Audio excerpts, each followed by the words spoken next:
Hello friends, very good evening. Welcome to the Hindu analysis by LTX classes. I'm really sorry I couldn't do Hindu analysis yesterday because of some personal circumstances. So I am resuming my work today.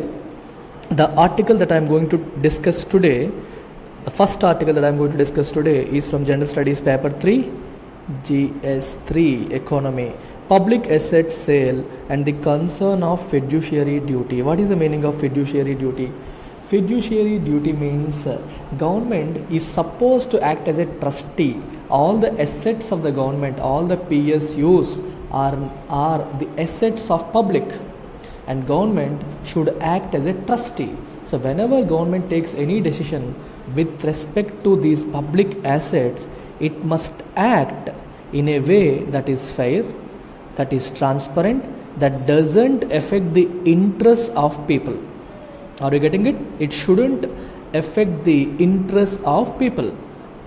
That is how the government is supposed to act in such cases. It should not act as if it owns everything, it can sell anything without caring about people. Government should act as a trustee, not as the owner. It must recognize that people are the real owners of all these assets, and government is only a trustee managing these resources, these assets on behalf of people. That is when government will act responsibly. That is when the government will act responsibly. So why is the author talking about this fiduciary duty?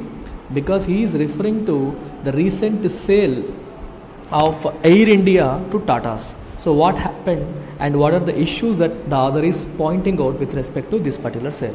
Look at this. On October 8, 2021, Union government announced that Tata Sons was the winner of the bid for airline. For how much? 18,000 crores. So Tata Sons has agreed to take over Air India for a consideration of 18,000 crores. That doesn't mean Tata Sons will pay 18,000 crores in cash. It will only pay 2,700 rupees in cash, and it will absorb 15,300 crores of Air India's debt. Air India already had a debt in excess of 60,000 crores plus, out of which 15,300 crores of Air India's debt will be taken over by Tata, which means the debt will be paid by Tata plus 2,700 rupees cash Tata is going to pay to the government of India. Sir, you are saying 60,000 plus crores, but here it's only 15,300 crores. So what happens to remaining debt or liability of Air India? What is happening to it? Look at this.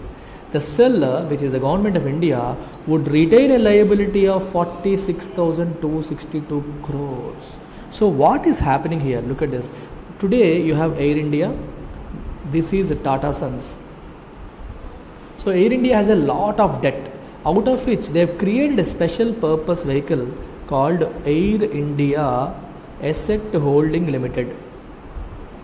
Air India Asset Holding Limited. This is a special purpose vehicle, an entity created for a specific purpose. So out of Air India's debt, 46,262 crore debt has been transferred to this particular entity, and this is now owned by government of India, which means all this debt will have to be borne by government of India, which means ultimately the people of India. So Air India has only this 15k approximately, what is this, 15,300 crores of debt is on Air India's books. Remaining debt is on this special purpose vehicles book. This entire debt was taken over by government of India. So Tata Sons is only going to get 15,300 crores of liability. So Tata Sons will have to pay this money plus another 2,700 crores as cash to government. So total 18,000 crores is what Tata Sons is paying to purchase, in a way, to purchase Air India. So thus, that is what he is saying, and the author is saying the individual taxpayers, that is us, the entire liability of AIAHL, which is 46,262 crores, this is pushed on to individual taxpayers. So if the government is paying, how is the government paying? By collecting taxes from us. So then who is paying? People of India. People of India. Ultimately, people of India are paying the taxes. So I have highlighted what are the topics, what are the points that you need to read. You can skip rest of them. So the author is also referring to asset sale, some differences. Asset sale happens in government entities, asset sale happens in private entities also. Whenever a private company sells itself or sells a subsidiary to another company, it generally goes through whenever student, look at this. In a private asset sale, there are independent checks and balances, very important. First of all, regulatory approvals. If you want to sell an asset, if you want to sell a part of your business to another company, there will be regulatory approvals required. And secured creditors, which means those who have given loans to you, they are called creditors. They also must give their consent, right? They also must give their consent, right? So they will agree to park the liability only when they are satisfied that the promoters or the shareholders of the private enterprise would be able to satisfy the liabilities either from the proceeds of the sale or otherwise. You are selling an entity, right? By selling that, are you able to pay back my debt? Banks will verify that. Only if you are able to pay back the debt of bank, the bank will give a consent. Otherwise, bank will not give consent. So it checks whether it can pay back the debt or not. So this way, there is an independent check which is happening whenever a private entity is getting sold. Are you getting it? When you are selling a private entity to another company, banks will check whether the loans can be cleared or not. There are two aspects. First of all, the selling company, it should be able to sell the entity, and with that money it should be able to pay back the debt, or the new company which is purchasing this should be able to satisfy, should be able to honor this debt commitment. I'll give you one example. So let's say there is a company called B which is owned by A. Now A is selling this company B to C, and you have this bank called ABC Bank which has given loan to A. ABC Bank has given loan to A.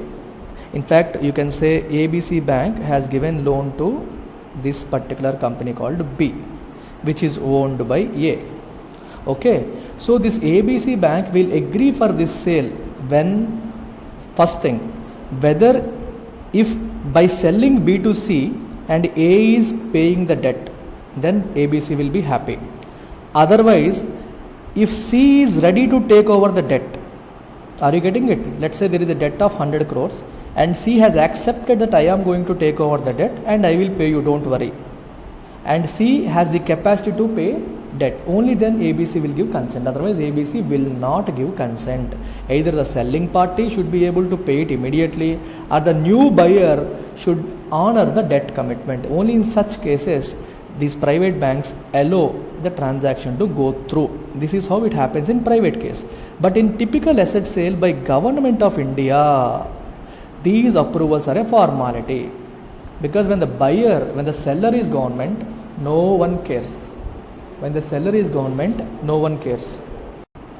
These approvals are a mere formality because that excess debt is assumed by the sovereign government. The government itself is saying, I am going to take over that 46,000 crore debt. So there is no need for any independent check. No one will come, no one will check whether the government is selling it at the right price or wrong price, whether it is selling it at a very cheap price. No independent appraisal will happen. Are you getting it? So there is a risk that all these national assets get sold to private entities for a throwaway price. Because no independent entity is coming and evaluating the transaction, this risk is there, which means the public money is getting sold to private. There is a possibility that the public money may get sold to private entities for a very, very, very cheap price. Very, very cheap price. So this is what it happens. This is how in typical government case, no one will come and no one will verify the transactions. No one will be able to report the transaction in a fair manner. No one will worry about it, because government, since it is government, ultimately it is government may even force the banks into settlement with lesser repayment or a write-off. Government might force these banks to write it off, take off the loan from your books, or I'll pay you only this much, keep quiet. The government can do all these things. Ultimately, who is at the losing end? It is the citizens who will end up repaying the debts of Air India. Are you getting it? Even if bank writes off the debt or if government pays the debt, in both cases it is the citizen who is going to suffer. This is the problem here. So that is why he is saying there is a fiduciary duty cast upon the government. Government has the duty of a trustee. So it has to act in a fair manner and transparent manner while dealing with these public assets. Unlike a private sale, government selling public assets and assuming the liabilities without proper planning will impose an enormous burden on citizens. It will put a lot of burden on citizens, because if it's a private entity, neither the seller nor the buyer will do it in a casual manner. Both of them will do it in a very serious manner, because nobody wants to lose money. But when you are selling a public asset, government might take it easy. Our government might want to benefit the private company which is buying this asset. Are you getting it? For example, government has a secret understanding with a private company, and government might agree to sell this public sector company to that private company for a throwaway price. Probably that private company is funding this political party which is in power. These kind of things might happen. That is the reason government must act in a fair and transparent manner. In fact, we have this national monetization pipeline coming up. What is this national monetization pipeline? Government is going to come out with national infrastructure pipeline. What is national infrastructure pipeline? Government wants to invest close to 1 lakh crore in the infrastructure in next 5 years. In terms of roads, power and different things, it wants to invest 1 lakh plus crores. For this, government wants to monetize a lot of public assets. What is monetization? So monetization is a way to make money out of public asset. For example, government has a railway station, and government might want to give this railway station as a lease to another private company. When you are giving this railway station as a lease to a private company, that private company can come, take over the railway station and maintain it. By maintaining railway station, they will have to invest a lot of money for cleaning, maintaining and changing the looks of the railway station. At the same time, the private company also wants to make money out of it. How? By taking rents from all these stalls, ticket charges and all those things. So this way, private company will take all the revenue out of the railway station and it will pay some amount to the government every year. It could be every year, or it can take for 10 years, it can take it for 10 years and pay some upfront amount to government. This is how the government monetizes lot of public assets. For example, there is a land near airport which is not being used, and you can give that land for lease to a private company. Private company might give you annual payment or one-time payment. So this is how you will try to monetize. Monetize means making money out of these public assets, either through lease or outright sale. Generally, government has clarified that we are not selling anything outrightly, but the other is mentioning here.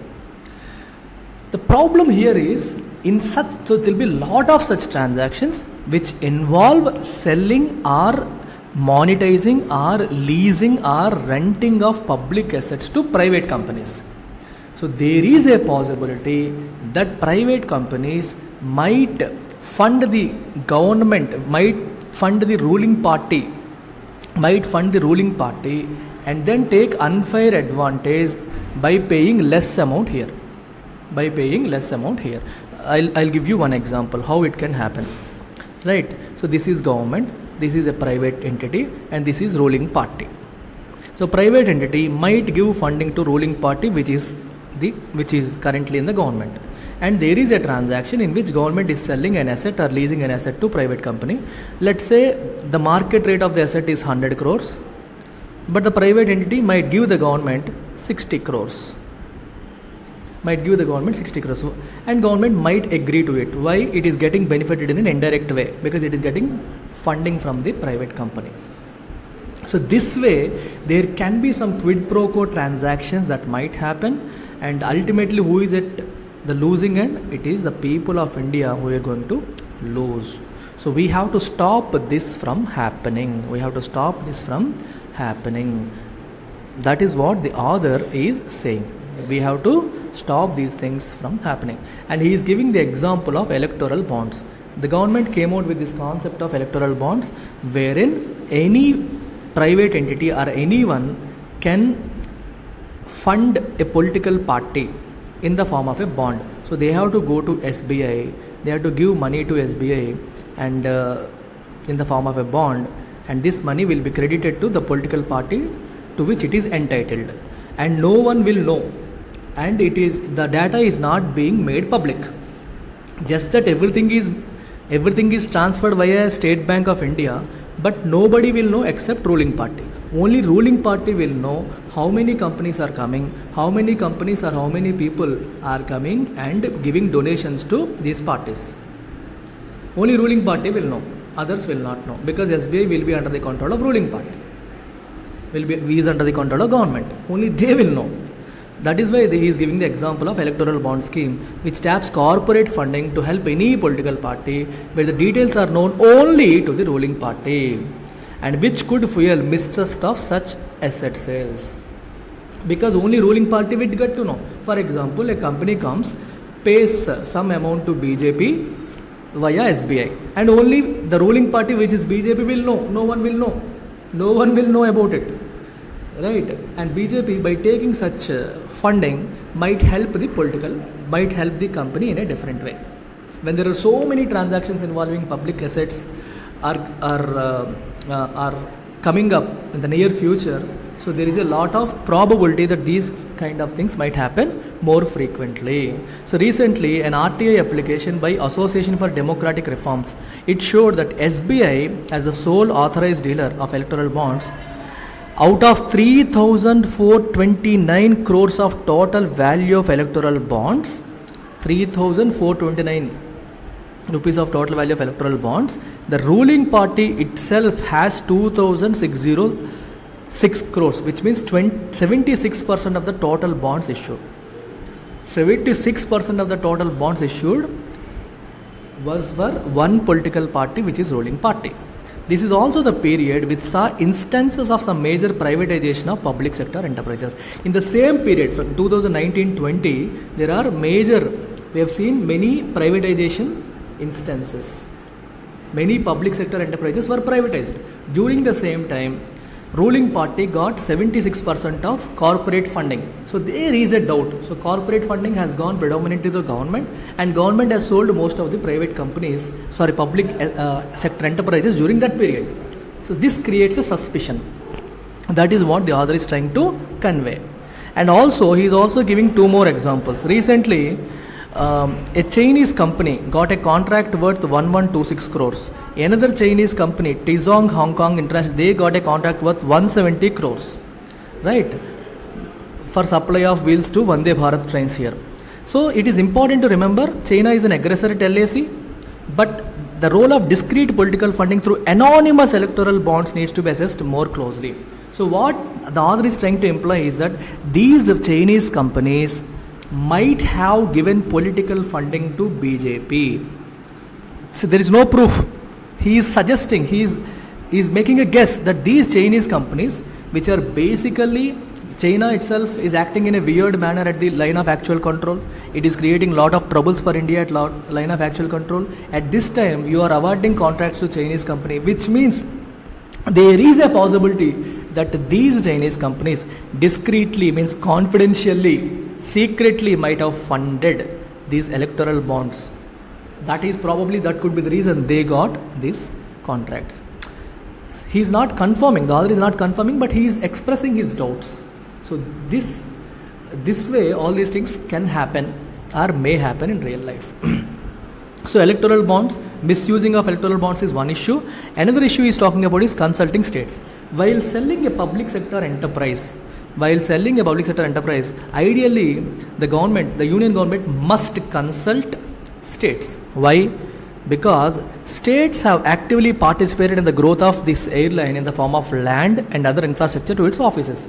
They have given their land, they have given their space for their office and all of that. So you must recognize the role states played in expanding this Air India.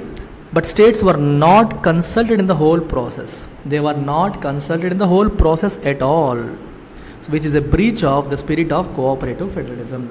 Government, union government and state governments must cooperate, must consult each other, must discuss while selling these national assets. Unfortunately, that hasn't happened. It is a breach of cooperative federalism. That's what the author is trying to mention.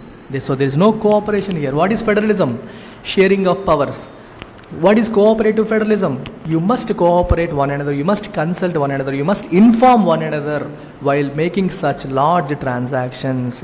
When you are taking important decisions, the union government must consult states. Right? That is what he is trying to tell us. And he is also trying to tell us the importance of following mixed economy. What is mixed economy? Where you have free market capitalism on one hand, on the other hand you have social welfare principles. What is free market capitalism? Which means you are giving free hand to industries or corporates. So you are not going to bother them much, you are not going to put your finger in their affairs, you will give them free space. We have got LPG reforms in India. So you will not trouble them for getting a license, you will not trouble them much, you will give them lot of space. At the same time, we should also keep social welfare principles in mind. That is why we are a mixed economy, a mix of capitalism plus socialism. Socialism talks about equality, egalitarian society, right? Social welfare principles and all of them. And capitalism is government not interfering in the affairs of industry. So we have a mix of this. So for capitalistic principles, you can give free hand to certain industries. At the same time, to uphold the socialistic principles, government can have these public sector enterprises. So public sector enterprises play the role of, they have social obligation. Remember this. They are not purely profit oriented. Public sector enterprises have social obligation. So they have obligation towards society. So by running public sector enterprises, you are upholding social welfare principles. Look at this. The role Air India played in the repatriation of Indians stranded abroad during COVID-19. During COVID-19, most of the Indians were stranded abroad and Air India brought most of them to India. Its evacuation flights during wars connecting remote areas to mainland are some examples of social intervention that have to be kept in mind. Are you getting it? By running public sector enterprises, government is upholding some social principles. If you are selling all the public sector enterprises to private entities, then you are no longer doing this social obligation. You are no longer taking care of this social obligation. So that is what he is saying. In a mixed economy, private participation is encouraged where government finds it difficult to perform. Whenever government finds it difficult to perform, it leaves it to private. Right? At the same time, wherever it can, it will continue to run the organizations without compromises on the social obligation of state. So you have to balance both. You have to balance both your social obligation as well as commercial viability. Both of them. So both of them are important. You don't need to read all this. So this is important. And finally the author concludes by saying, by divesting the assets of Air India, divesting means selling, right? Investing means buying, right? When you are investing, you are putting your money into it. So divesting means you are selling your share. By selling your share, by selling the share of the government has stripped the assets and nationalized the debts to be serviced by citizens. You sold all the assets and the debt is left on the shoulders of people. If this logic is to be extended for NMP with discrete electoral bonds and without consulting states, no privatization exercise will ever have any legitimacy.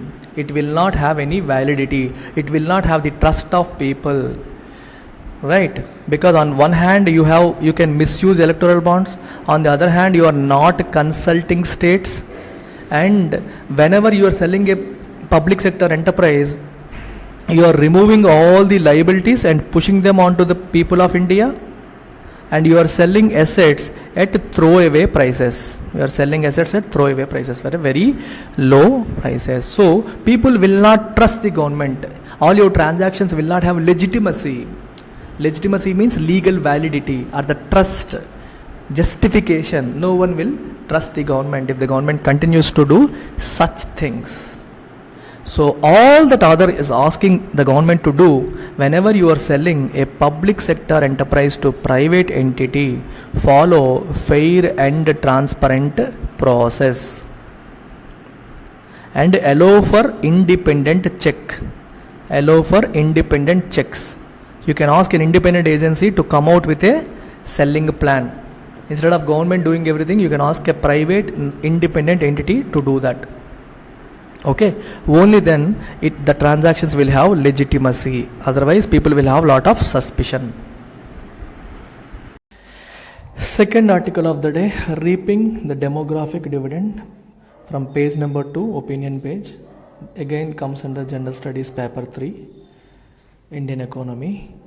So the title talks about demographic dividend. What is the meaning of demographic dividend?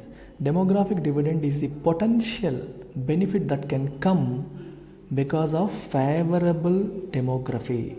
Favorable demography means favorable working age population in any economy. In any economy, the economy gets benefited when it has more people in the working age compared to an economy where there are more aged people who cannot work or more children as of now who cannot work. It is better to have more people in the working age. These working age people do work, so they produce goods and services. When they produce goods and services, automatically it contributes to the GDP. It contributes to the GDP. It contributes to GDP and economy grows. So today India is at the edge of, is going to get the benefit out of this favorable demographics. In India, a lot of people are working age population, and this number is going to go up in future. And we have to make the best out of it and skill them and get the best output from this working age population and grow our economy. That is the crux of the story of this article. So let's look at what he says in detail. So the UN report, World Population Prospects 2022 forecasts that world population will touch 8 billion this year and 9.8 billion in 2050. But why do we need all this? We don't need all that numbers, right? What we need is, with respect to India, is that its population will beat China's population by 2023 and continue to go up. Is it a good thing? Is it a good thing that your population beats China's population and will continue to go up? Yes, it is a good thing only when in that population majority are working age population. When you have more working age population in a country, they will contribute, they will work. Imagine a family. I'll give you a simple example to make sense out of it. Imagine a family in which there are 360 plus people and 3 children, but only 1 or 2 people working. So what happens in that family?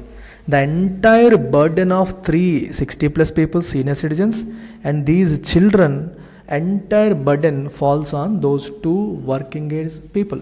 So these 2 people will have to work extra hard, they will have to earn and run the family. And compare it with a family wherein there are 4 people working and 2 are dependents. When 4 people are working, all 4 of them earn money and everybody will have a very good quality of life. Similarly, in a country, when you have more number of people working, they will contribute to the growth of the country. They will produce goods and services and they will contribute to national income. The country will prosper. It's not that India will benefit because of high population. India will benefit because of its share the share of working age population in the overall population. And in this entire article, he compared India with China. Look at this. China is undergoing population implosion because of one child policy. They are forcibly trying to reduce the population. They went with one child policy. So by 2050, China will have only 1.3 billion people, of which 500 million will be past the age of 60. So majority of them, in fact more than 40%, approximately 40% of Chinese population will be senior citizens.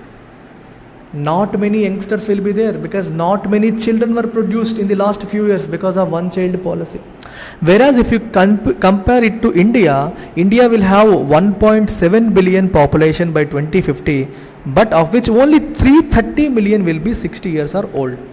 So majority will be working age population. So even though we have lot of people, most of them will be working age population, so they produce enough goods and services for survival and take India to next level. So simply put, he is saying India is getting a demographic dividend that will last nearly 30 years. We will have a very strong demographic dividend, right? We are going to get benefits out of this favorable. So we are in 2022, right? So we are talking about 2050. So even then we will only have 330 million, as 330 million people will be 60 plus, which means in this period majority of the people are working age population. We are going to get the benefit out of it for the next 30 years is what the author is saying. So how we handle? Yes, we have great resources. We have great number of people who are ready to work, but the country, but the economy must make use of them. It all depends on how you handle this favorable position that determines our rise to the top of the economic league, right? That determines our rise to the top of the economic league. So talking about India's potential workforce, different consulting firms gave different comments. So I'm not going to look at all of them. I think you can go through all the comments in this arrows. So they are giving different comments, but I'm directly getting into the analysis part. So the author analyzed or compared India with China, right? When China was on the cusp of economic growth and when India is on the cusp of economic growth. So he is trying to compare India and China. So India is an open society. What is the advantage of open society? We will look at it. So with so many people we have in India, but India, see, I'll tell you one thing. When someone has a lot of resources, they can use it positively, they can use it negatively. When someone has power, he can use it for the benefit of people, he can use it for the ruin of people. He can use it to ruin people, right?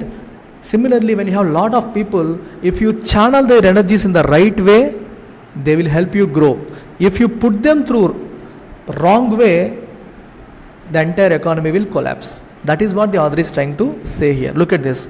There is so much going on for India today compared to China, the only country it can be compared to.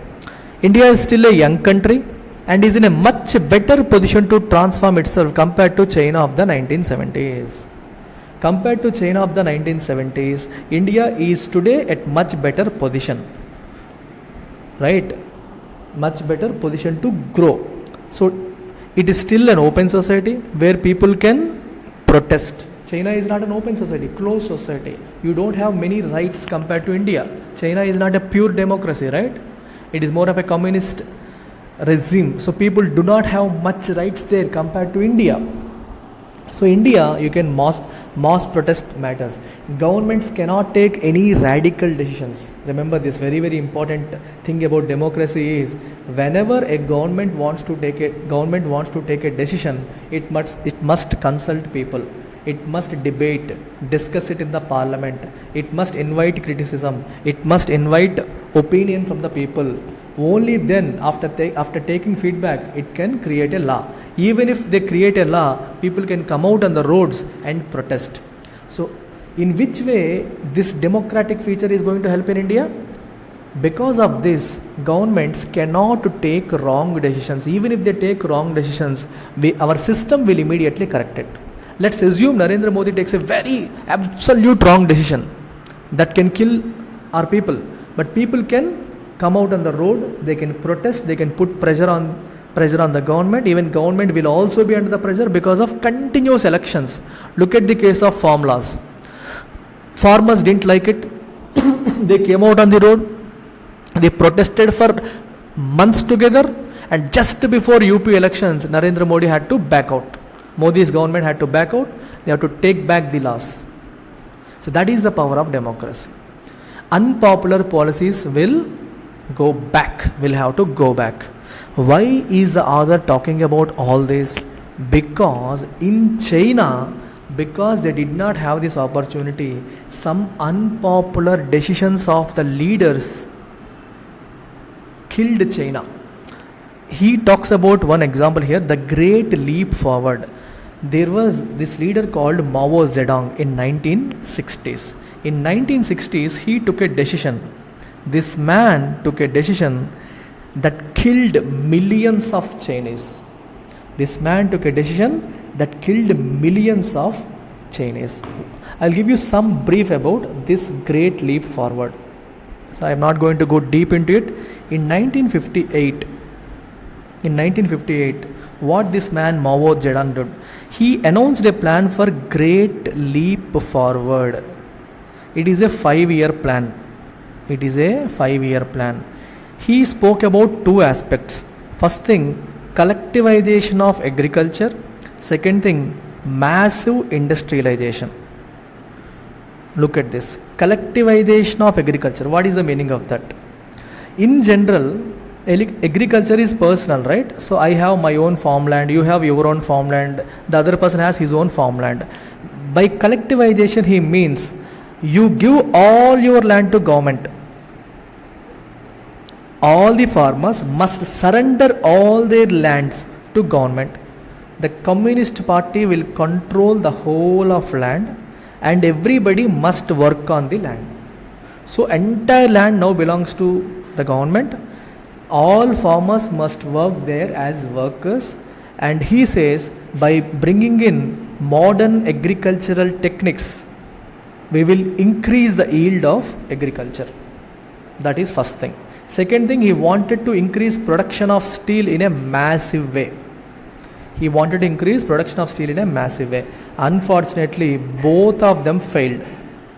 He could not increase the yield because several irrigation projects he brought in failed, and people lacked incentive. If it is your own land, you will work in one way. If it is community's land, your incentivization will be less. For example, if it is my own land, I will work, I will try to get maximum output. When it is community owned, if it is owned by entire community, when it is owned by the government, you lack that incentive to work. Because of which there was massive shortfall in the yield of farm yield. Massive shortfall of farm yield, which led to hunger, which led to millions of people dying. Even his industrialization also failed. They did not have the technology, they did not have right methods. He thought he can beat the entire world, but they could not do it. Neither industry succeeded nor agriculture succeeded, and it led to massive number of deaths in China. One wrong decision by leader, which people could not counter because there was no democracy, there was no provision for protest, led to this kind of situation in China. Today China might be doing much better, but because of one wrong decision by its leader, millions of Chinese were dead in 1960s. The problem with communist governments is this: when you have a great leader, they take you forward.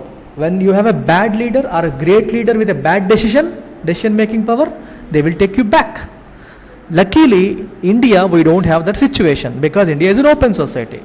If something is wrong, you can criticize it. Are you getting this point? Why the author is comparing China with India? Because of this reason. Next, he also talks about today's technologies that we have today. IT technologies are available in India. We have internet, and internet has matured today. People have access to internet from many places. And we have video conferencing solutions, we have digital payments, instantaneous payments, satellite images. Everywhere we are doing great. And because of this COVID-19 pandemic, we figured out how to revolutionize learning, how to take teaching and learning to remote places.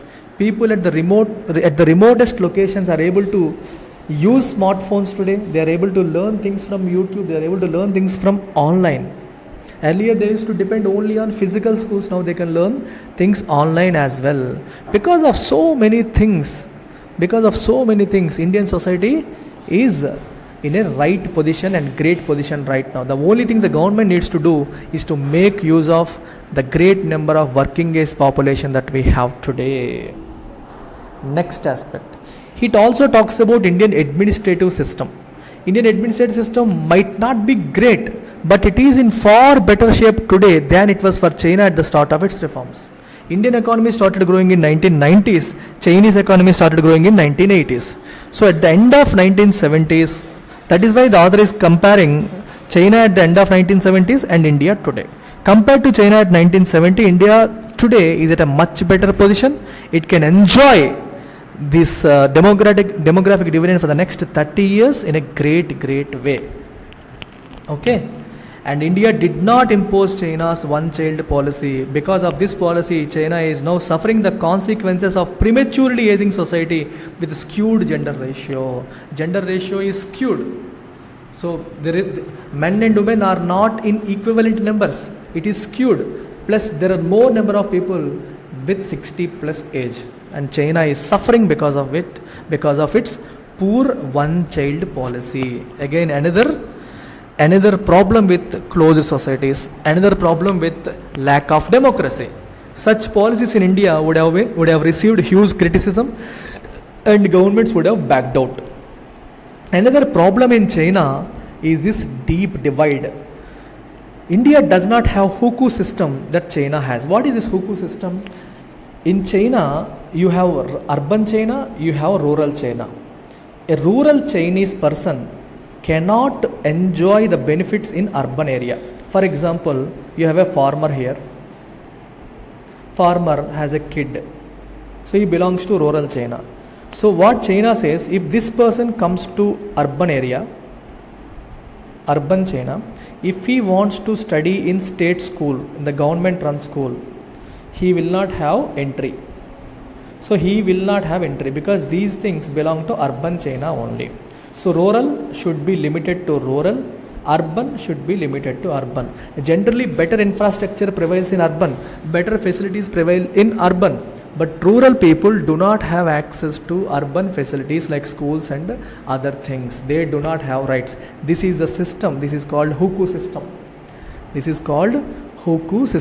So in which China tether means tying rural folk to rural parts. You have to stay in rural parts, creating a deep divide between small and prosperous urban India and much larger and very deprived rural China. Look at this. 36% of China's overall population is urban, 64% is rural. Unfortunately, facilities are there in urban areas and rural people do not have access to those urban areas, which means 64% of Chinese population do not have access to quality education. Are you getting this? Do not have quality education. They do not have quality education. Because of this hukou system, they are disincentivizing migration to urban areas. Now a rural person will not migrate to urban area. Why? Because he will not have any rights. He will not have any benefits out of state policy. All state benefits from the government will go only to urban Chinese, and rural Chinese will not have those benefits in urban areas. Whatever Chinese government provides at rural areas, you can enjoy. But you cannot come to urban area and enjoy the benefits that I am providing for urban Chinese. This is the problem. So because of which the rural Chinese are not going to urban. They are not migrating. When they are not migrating, it means they are not able to enjoy the benefits there. They are not able to enjoy the benefits there. This is creating a huge divide between urban and rural in China. But if you look at India, do we have it? No, we don't have such things. the rural people can come to urban areas, can get the benefits out of urban facilities. So what should India do? India needs to invest massively in quality school and higher education as well as healthcare. Unfortunately, these were the sectors it has neglected for decades across India on an unprecedented scale. So India should invest trillions of rupees between now and 2050. Then it would have reached the apogee of its population growth. Apogee means highest point, culmination. So it should invest trillions of rupees, and India must seize the moment, and it should not be incremental in its approach. India must go with big bang approach.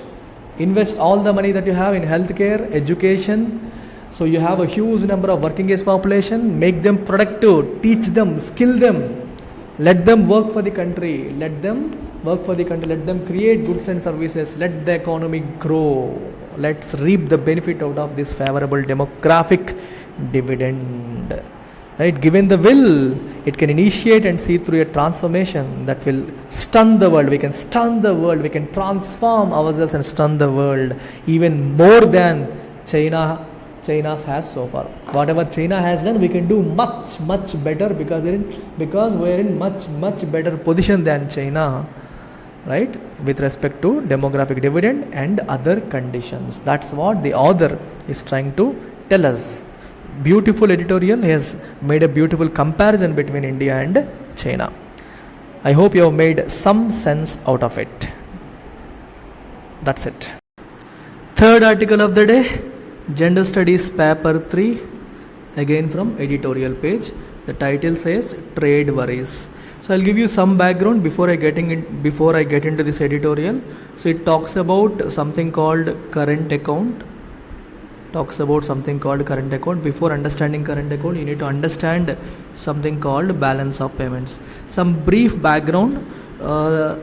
India transacts with rest of the world. You know that, right?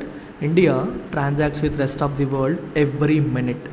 There are people who are exporting and receiving money. There are people who are importing and sending money. There are people who are studying in US and his parent is sending money. There are people who are working in US and sending money back to parents. There are companies which invest in India. There are Indian companies which invest in foreign countries. There are foreign banks which give loans to Indians, whereas Indian banks which give loan to foreign companies. So these transactions happen daily. There are so many such transactions. Is there anyone who is tracking these transactions? Yes. Who is tracking them? RBI. RBI tracks all transactions between India and the rest of the world. What is peculiar to this transaction? Because all these transactions involve foreign exchange. If there is a transaction between two Indian entities, Indian companies, Indian states, there is no need of foreign exchange. But in these transactions, you will have foreign exchange. You are sending money to US, you have to convert rupees to dollars. A US guy is sending money to India, he has to convert dollars to rupee.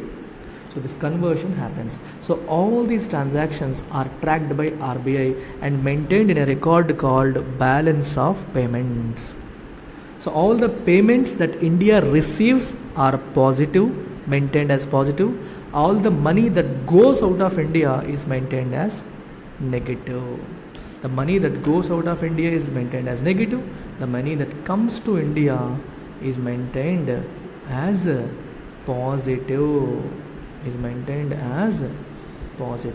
Are you getting this? Yes. In this balance of payment, you have two accounts. One current account, other capital account. Today we will talk about current account because this is what the editorial talks about. So current account tracks all short-term transactions which get settled immediately. Current account broadly has two categories. First one, merchandise trade. Merchandise is the other word for goods. Merchandise trade. And this merchandise trade involves two transactions, exports and imports. whenever you are exporting, you are exporting goods and you are receiving money. So it is a positive transaction. Whenever you are importing goods and you are sending money. So it's a negative transaction. Are you getting it? This is a positive transaction, this is a negative transaction. When exports are more than import, you will have merchandise trade surplus, because more plus than minus. When exports are less than imports, you will have more negative, less positive, which means it leads to deficit. Whenever there is a merchandise trade deficit, it will automatically lead to current account deficit, provided there is not enough surplus in the second category, which is invisibles. First category is merchandise trade, second category is invisibles. Invisibles has 3 subcategories. Look at this. Current account has 2 categories, merchandise trade as well as invisibles. In India, predominantly merchandise trade almost always deficit, because our inputs are generally more than exports in goods segment. Invisibles has 3 subsegments: services, transfers, income. Services include your software service and other services. Again, you have exports and imports. Generally, our exports in services is more than imports. So generally, this is positive. So you are receiving more money than what you are paying.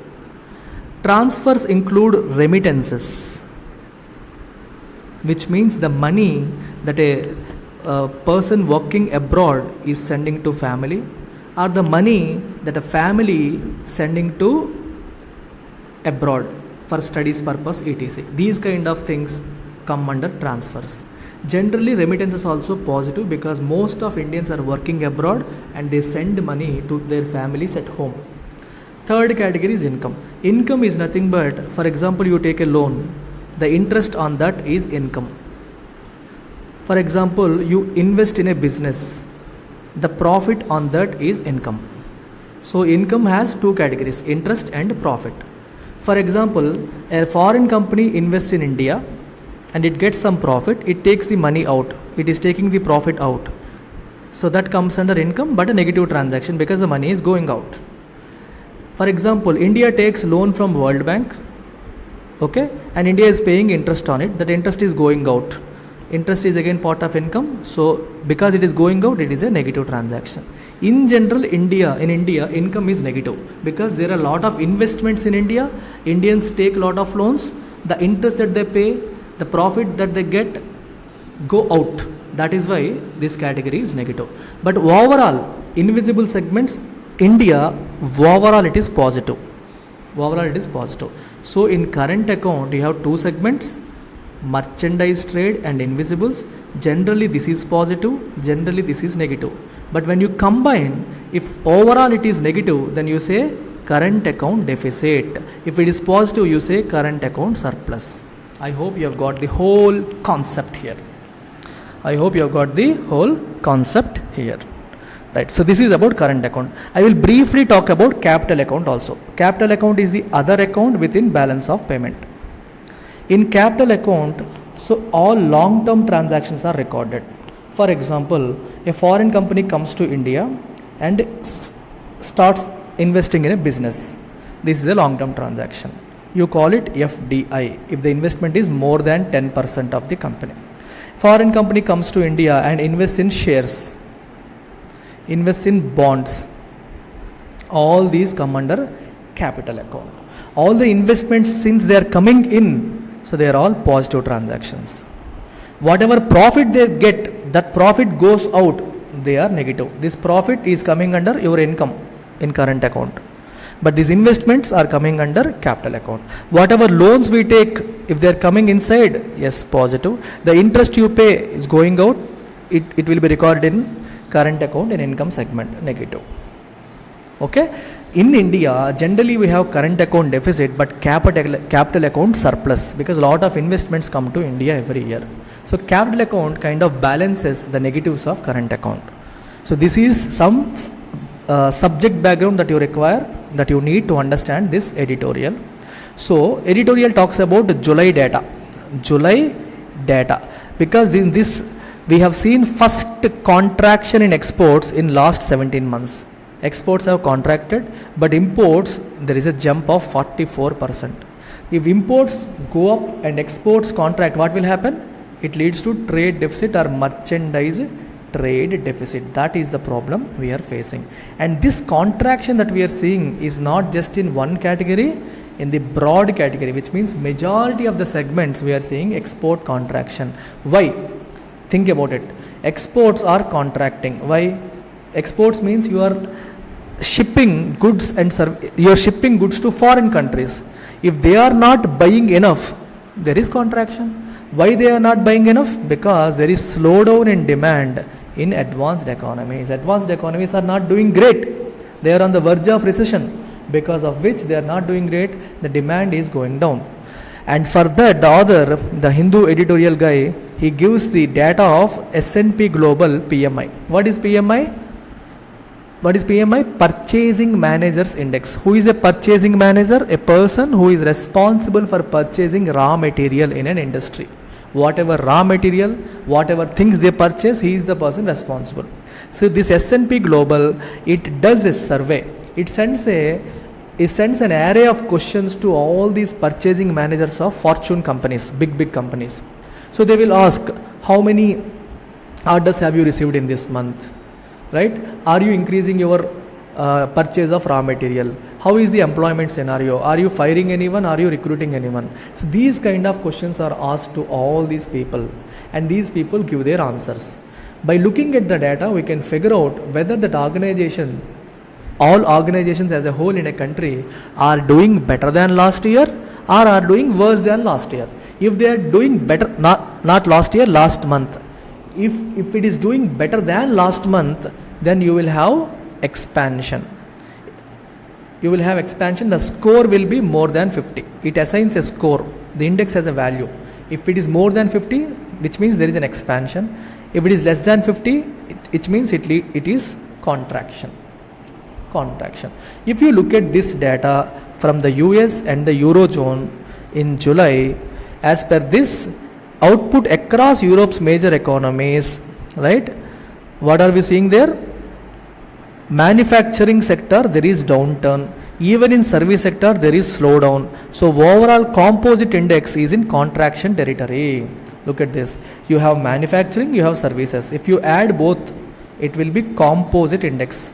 S&P Global releases manufacturing PMI, services PMI, composite PMI. Composite PMI includes both manufacturing as well as services together.